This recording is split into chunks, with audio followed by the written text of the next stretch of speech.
dhamaanteen hadda waxaan jecelnahay inaan isbeddel fiican sameyno, inaan horumar fiican sameyno, inaan dhaqaale fiican sameyno. Waxaas waxay ka bilaabayaan wax weyn inaad wax bilowdid. Just adigoo waxba bilaabin waxba ma gaaraysid. Waxaan ahay Aadan Mubaarak, waxaan ka mid ahay dhalinyarta ka howlgasha kambaniga caalamiga ah ee loo yaqaano Tianis International Health Distributor.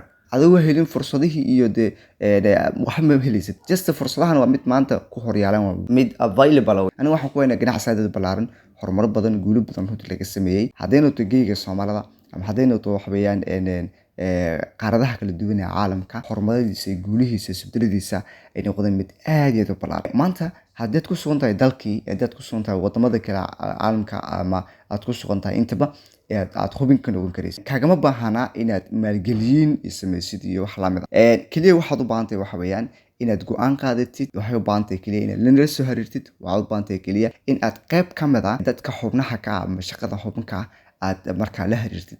Kadibna aad ka qaadatid instruction-ka iyo qaabkii shaqada ama ganacsiga loo qabanaya ama loogu shaqeyn lahaa ay ku siiyaan. Tan haddaad heshid fursadda noocaas kale aad heshid, waxaad helaysaa fursadda ugu fiican ee abid ku soo marto. Let's go.